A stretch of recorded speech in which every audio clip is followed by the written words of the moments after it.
Welcome to Mindless Entertainment. My name is Jessie Milestone, and today we are going to talk about Hereditary, the wonderful horror film that is out in theaters right now. And but it just be a little differently. Normally my film reviews are just all spoileries all the time. What I'm going to try to do with this one is we're going to do no spoilers in the beginning. I'll do a few minutes, my sort of general impressions, thoughts, and feelings on the film without spoilers. So if you're still on the fence about whether or not this is a movie you should see, feel free to watch the first few minutes. I will let you know when I get into spoiler territory. At that point, if you have not seen the film and you intend to, I highly recommend that you put a pause on this video and come back after you've seen it, alright? So here we go. Hereditary, the non-spoiler version. This movie was fantastic, in my opinion. Definitely, if you're worried about identity politics in your films, not to worry, not an issue in this film at all. Which is great. It's just not a thing that's there. It's about other things. They don't feel the need to do too much with it. You know, they have very specific, and that's what's so great. It's just a very carefully made film, right? Everything's very specific. The ideas, the themes, everything they want to touch on and hit on, they do so pointedly and in great detail. So even though you're sort of strung along in this state of perpetual suspense, you know what to expect on two fronts, because and that's the beautiful thing about this story, which I like that these filmmakers, I think, also were the ones who did The Witch, which came out last year. Another great movie which sought to tell a folktale about a witch based on actual stories collected from the 1600s, was set in the 1600s in colonial America. Really, really fantastically made film as well.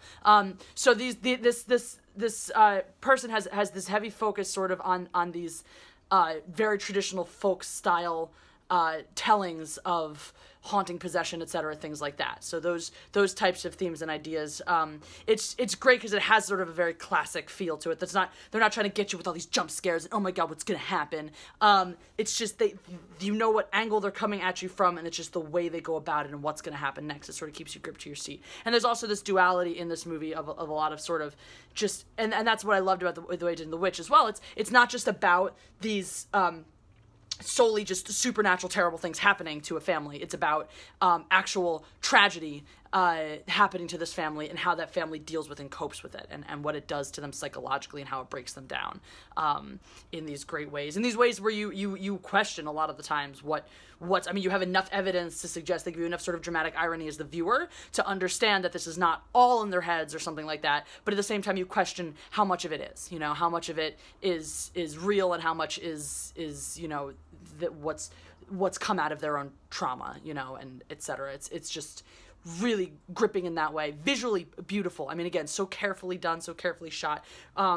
There's a beautiful image mirroring in it. Again, I won't get the spoiler is about it, but really clear right from the beginning. They show you the opening shot that they show you, and then how they then move into shooting the film. It very specifically, you know, brings you back to this symbolism, the symbolism of that image over and over again. And it's just this really beautiful way where I haven't seen this in a long time in film, where the filmic medium is great for storytelling because you can do so many different things with it. It's just like when you read a book. It's not just, I mean, there are storytellers. There's someone like Stephen King, who's an incredible storyteller, right? Stephen King is a phenomenal storyteller. He's not the world's most talented writer, per se. He tells a wonderful story, but that's mostly it. It's not, you don't read his books for the impressive, beautiful literary device in the way that he develops his characters through imagery and use of, you know, metaphor and simile, etc. You read it because it's a gripping story that's going to have some sort of crazy twist at some point, right? But the medium can be so much more than that. In film, you have even more of those layers, because not only do you have all the same literary devices that you can use, but now you have visual pairings and visual mirroring and emotional storytelling through that medium. And a lot of films sort of ignore that. A lot of films right now are just telling stories, especially most mainstream Hollywood films. Yeah, they're not, I mean, maybe there's something that's sort of artistic, but a lot of the things that are like experimental aren't really experimental anymore. They were experimental maybe some years ago, and now they've just become mainstream cinema techniques that everyone's doing. And this movie really stepped back and worked on telling the story using everything it had. It's sound editing, it's shooting, it's framing, some of the risks it took with the way they shot things or the way they held shots. They did a lot, they really, really relied on their actors a lot to sort of, you know, hold a frame and let them, you know, and let it just like sit on an actor and just see everything that was going on there. And I thought that was really was really beautiful how there wasn't anything that was weak about this, about this movie, so they could rely on their music here, they could rely on their set here. I mean, their set design was beautiful and really, again, really meticulous. I was even hearing something from the filmmaker afterwards where I guess they were looking at a bunch of houses that would work for this family's house, and they ultimately because they had such a specific idea in mind of what it needed to be that they ultimately just built their own set, which was really cool and actually helped for a lot for what they were doing with with their visual pairings and things like that. Just everything about every shot is so striking, every moment is so like gripping, and it really is. There's some times where you kind of know what's going to happen next, and there are things you sort of figure out and piece out along the way, and kind of get a sense of, but it was very surprising too. There were some times where you thought for sure this was the thing that was going to happen next, and it totally wasn't.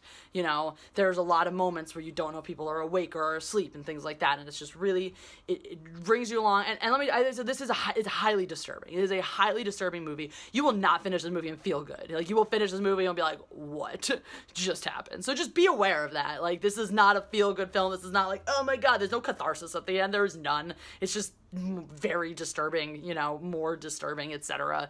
And there's something like profoundly lonely about this film too, because this family's in a lot of isolation. It's really, their house is in a sort of isolated sort of area, and nobody has really close relationships outside of each other that they're leaning into or relying, or that you even see it all. So it has this like profound sense of isolation, which I think is another big theme of the film.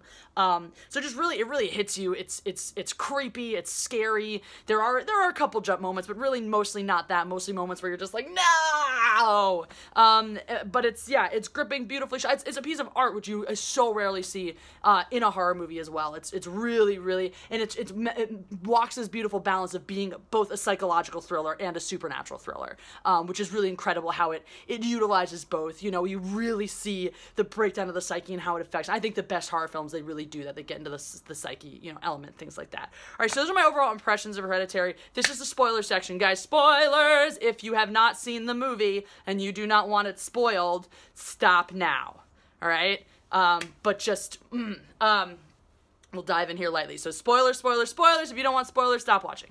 So the thing, and it's not huge spoiler, but the thing that I was talking about, the visual pairing, is this mother, she makes models, like that's her thing. She makes models, miniatures of real places, including her house. So it's great, and what they actually did is they took pictures of all the set that they had created, and they sent it to get it built as these miniatures. They had a company that built them all, so it's this perfect visual representation from one to the other.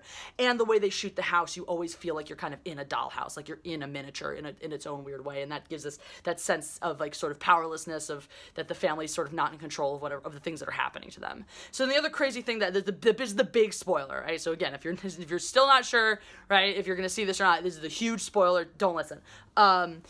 They set up from the trailer that this movie, and even in the beginning of the film, they set up that there's something going on with this little girl. She's kind of a creepy looking little girl anyway. It's implied that she had this connection with the mother and the main character's mother who died, so her grandmother who died, that has this like deep connection to her, and that there's gonna be this weird sort of like, she's gonna sort of be the conduit for all the freaky stuff that happens, right? And then her head gets lopped off, just right here, like in the first act of the film.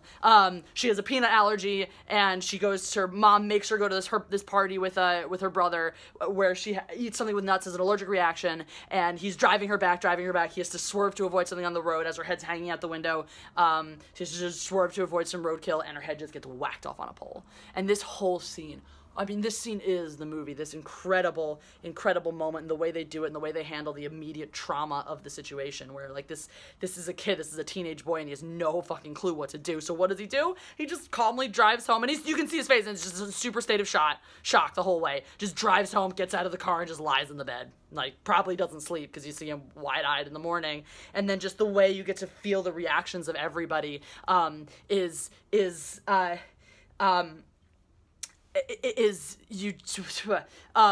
you're seeing his face in the morning, and then the mom goes out to the car, and the headless body of her daughter's in it, and she just fucking loses it, and then they just cut really quickly to a shot on the side of the road with the girl's head covered in ants, and you're like, oh my god, that part, that's a lot. That was really, my friend was like, that was too much, that was gratuitous. I was like, that was perfect. I would just, I mean, haunting, vile, makes you think like, I want to see it again, but no, I really don't. And just what they choose to show you, what they choose to not show you in this film, you know, they never actually show the headless body at any point, but they reference it at other points, and it's so cool because you never actually see the moment where they sit down and the son's like, this is what happened, Mom and Dad. Cat, stop! Sorry, my cat is deciding to rub his head on the thing where my camera is, and that's not helpful.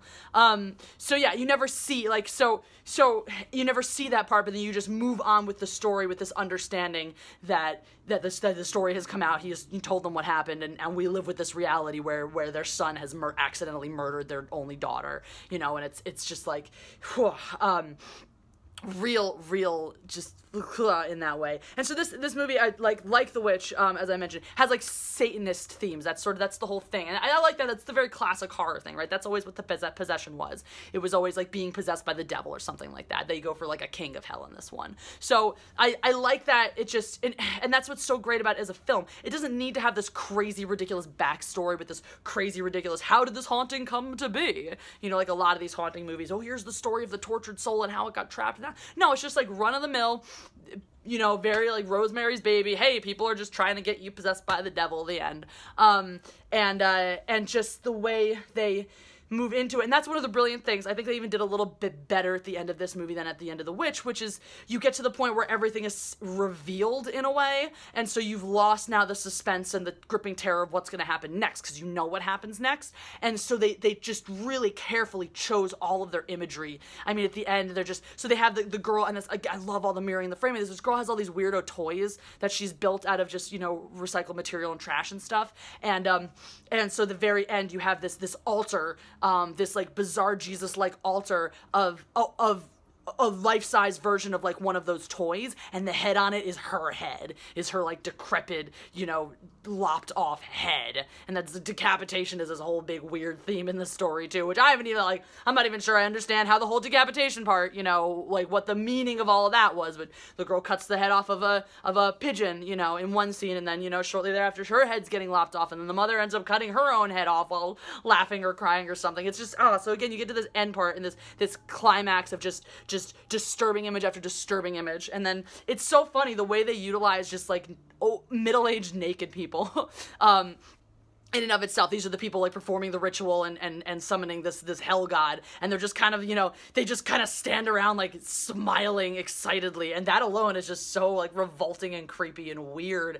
And so they did just a really nice job of like, they take you along with what's happening, suspense, oh my god, and sort of build it to this nice crescendo where you have just, you're still in the what's happening, but you have this freaky stuff flying at you. And I will say, like, the one thing that I kind of knew was going to happen, there was a moment where she's going to go burn the book because she knows the, you know, the spirit that's trying to come through, whatever's attached somehow through the book, and she's trying to get her husband to do it, but he won't do it because she's like, when you do it, I will burst into flames, and he's like, you're mentally ill, I'm not going to sustain this anymore. And she takes and does throw it in, and I knew this was going to happen, that he was going to be the one to burst into flames, but he does. And then you get that, and you know this is going to happen too, the way they set up the shot later when the boy comes in or wakes up or something, I think comes home and whatever, and you know at some point he's going to like walk by and see the charred body of his father, and they just give it to you in that whole shot, like she's up in the rafters behind. And that's just like so many, and there were so many of those things that I loved because they didn't even pay off in a jump scare, which was so brilliant, was you'd see a character and you'd see just something creepy behind them. And it never, again, it wouldn't necessarily manifest in, you see the creepy thing, wait for it, jump scare. It was just like, there it is. And sometimes the character never knew or never realized that something weird had happened, you know, just, oh man, just really. And like a moment where he sees an apparition of his sister in the corner, and she does her weird click thing that is always freaky, but then her head falls off, go figure, and it's a ball, like it's a ball that was propped up in the corner of his room, and just little things like that. Oh, it's just really, really visually fun. They took so much care building this, and again, they built to this great crazy crescendo, and you're just like, oh my god, and the movie ends and you're like, what the fuck did I just watch? But I think that's what makes a good horror movie. That makes it what makes a good thriller, is it just hits you in the soul place and you're like, oh my god, I'm so disturbed. Like, good job, people who made Hereditary. So if you haven't seen it, definitely go check it out. Definitely for sure go check it out. I might do a review of Tag at some point this week because I'm thinking about going to see that tonight because it looks awesome. And thanks for watching. If you're not on my Patreon, totally be on my Patreon. It's a great way to get to know me better in some fun, weird, quirky ways, and buy my t-shirts. And aside from that, I will see you again very soon. Mwah.